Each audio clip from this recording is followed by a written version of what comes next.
Good morning, students. Today we will be discussing about how to generate square wave by writing assembly language programming in Kale Microvision software. So today I will teach you how to use Kale software for writing assembly language program or C language program. So today we will see how to write code in assembly language programming or C language programming and how to generate the output waveform or output of your code using Kale software. You all might be familiar with this software, which is Kale, K-E-I-L. Kale Microvision software you have already used in 8085 microprocessor. Same way we will be using Kale software in 8051 microcontroller. So let's start the session for how to generate your output using Kale software. First, we will see the procedure, how we are going to open the tool and how we are going to create new project, how we are going to select the microcontroller, and then editor window you will be writing the program code. Once the program is error free, you will be debugging the program and then running the program for final output. So this today we are going to see, this is somewhat a practical session. So let's have,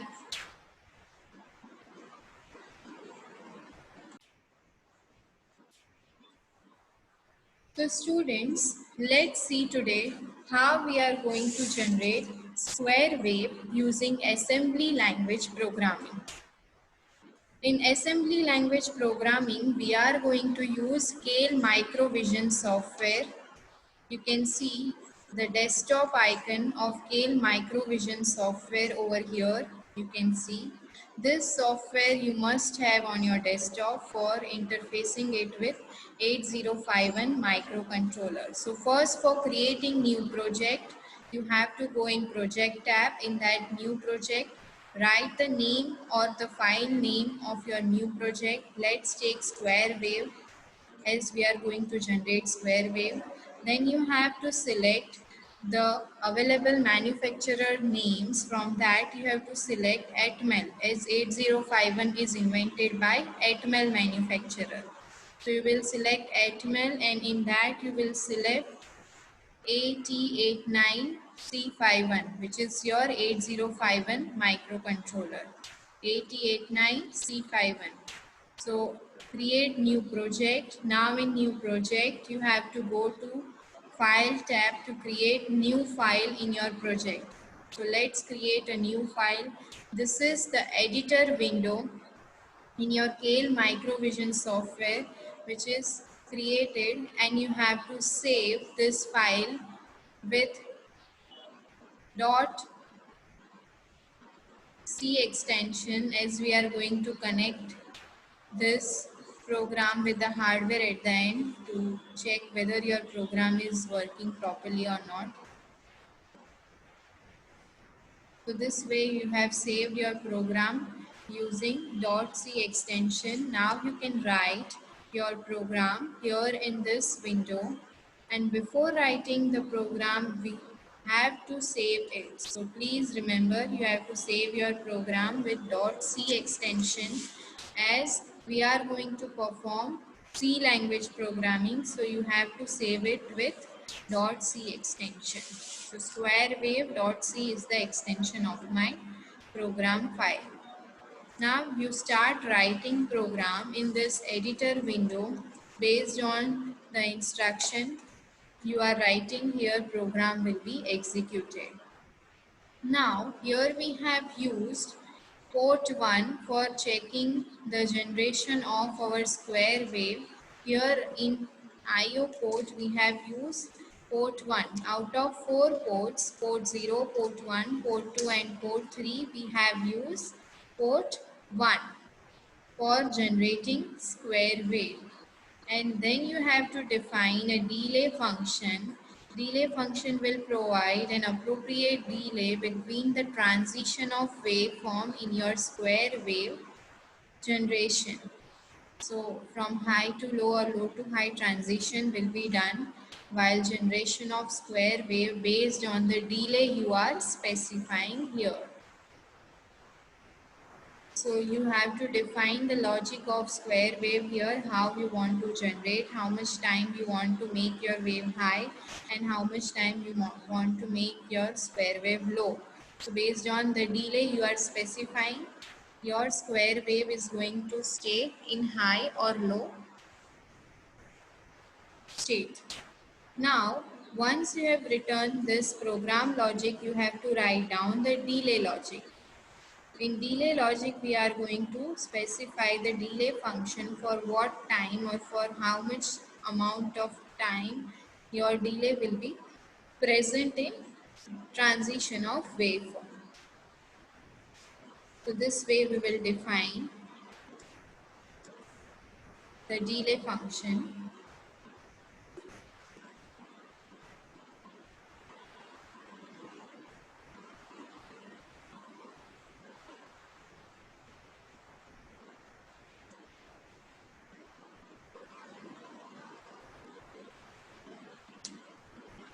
So once you have returned the delay function after writing the program accurately, at the end we will check whether your program is error free or not. Now this T mode is the timer mode. We are setting the timer mode, how much amount of time you want for your delay. Then we are specifying the for loop. At that much loop will run once your timer is set to a specific count.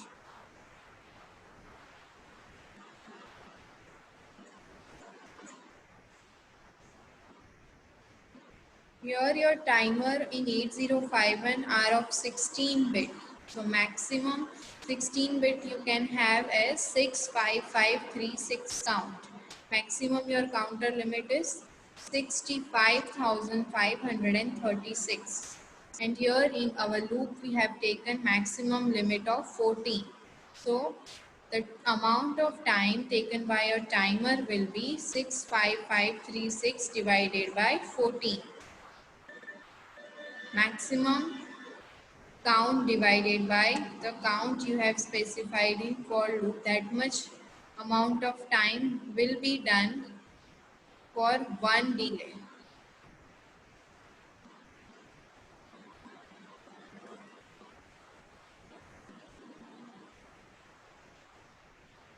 These are the timer register, timer high register and timer low register, lower half register and higher half register.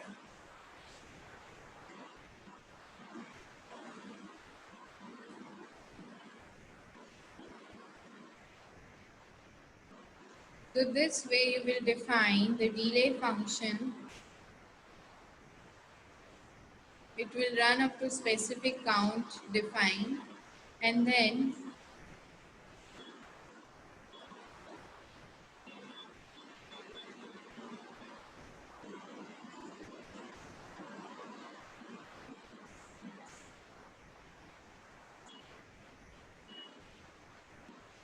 once the program is written accurately, now we will go for execution step.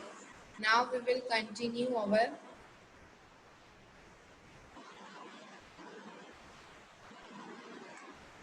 debugging step.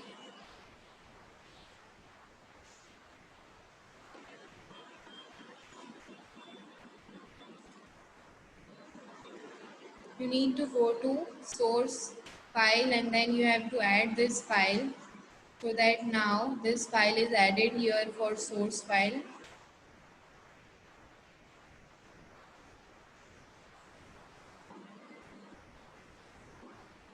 Then you have to build your program by going in project tab.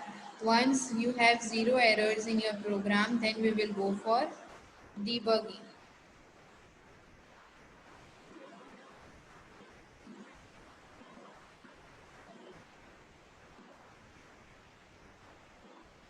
You need to set the frequency for execution.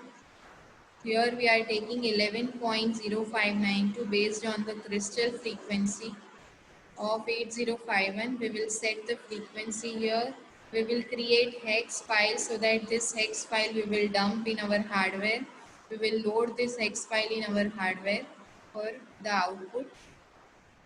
Now you can start the debugging session by going in debug. You have to start debug. And how to see the output window? Here you can see there is one tab for logic analyzer. This is the tab for logic analyzer. In logic analyzer window, you will be able to see your logical output. You can see the square waveform. You have to click on setup. In that setup, you have to select the port which you have specified in your program, on which port you have to display your output. You can select the color of the waveform you want, green. So it will be now displayed in green color. You can see here, square waveform. You have to zoom in, zoom out based on the requirement, and then you will be able to see the square waveform in logic analyzer window. So this way, once you have written program, we will debug the program and then we will watch the output on logic analyzer window.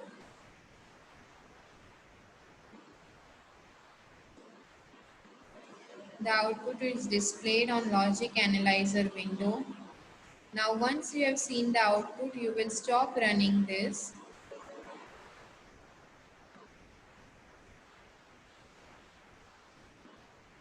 Now let's see the same thing in Proteus software. If you want to see some live output, we will see here in Proteus software. You might have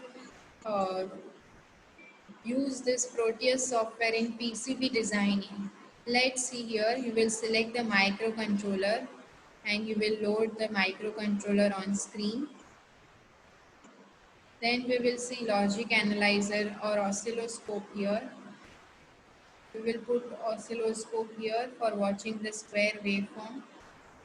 We will connect it with pin 0 of port 1. You can see here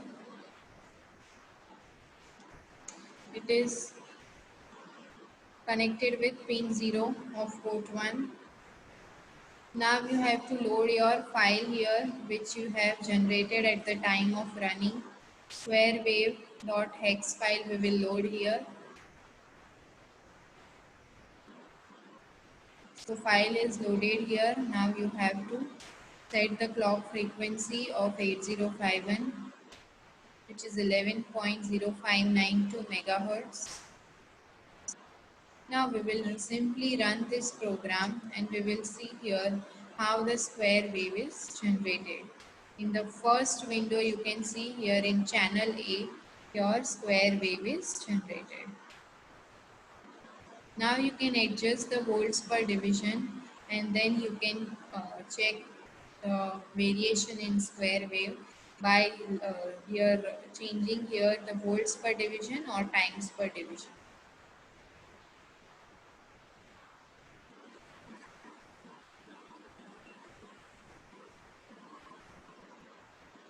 So this way we can generate our square wave using Kale, Microvision software and Proteus software. Based on your requirement, you can use any software. But this way we are going to generate the output in simulation software. So you have to load the hex file here. Once you have generated the hex file while writing the programming Kale Microvision software. So this way square wave is generated using assembly or C language programming in Microvision software.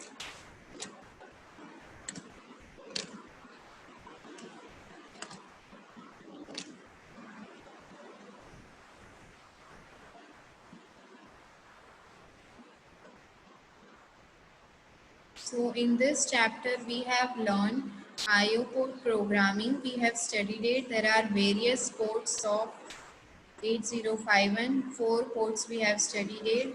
That is port 0, port 1, port 2, port 3. So based on these four ports we have also studied it. How to interface 7-segment display with the IO port and how to run the program in Kale Microvision software, how to generate square wave. So from theoretical portion to practical portion we have shifted. So in your first midsem exam, we will be having this much portion up to chapter number 5 of your syllabus. Chapter 1, Chapter 2, Chapter 3, Chapter 4 and Chapter 5. Chapter 1 we have studied it. Microcontroller basic, difference between microprocessor and microcontroller and RISC and CISC architecture. In chapter number 2, we have studied it, the architecture of 8051 microcontroller, how the flag bits and PSW registers are allocated, the stack and RAM space of 8051 microcontroller. Then in chapter number 3, we have studied it, the assembly language of 8051, how to program an assembly language for 8051 microcontroller. So introduction to assembly language programming, how to write an assembly language program, structure of the program, then running the assembly language programming, the data types and directives of 8051 microcontroller. Then we have studied a jump and loop instructions, how to execute the looping functions and where to use jump instructions. Then we have seen call instruction or generating subroutine. Then we have seen timing and delay functions for 8051 microcontroller. Then in chapter number 4 we have seen the addressing modes of 8051 microcontroller. The addressing modes of 8051 microcontroller, we have seen 5 types. Then we have seen 128 byte on-chip RAM in 8051. Then in chapter number 4, we have studied various instructions like arithmetic and logical instruction, various various questions or MCQ and objective questions can be asked from chapter number 4. So keep that chapter in mind. That is a very important chapter, arithmetic and logical instruction. Then in chapter number 5 we have studied the IO port programming and how to interface hardware with IO ports. So all the best. We will be starting chapter number 6 in next session. Thank you.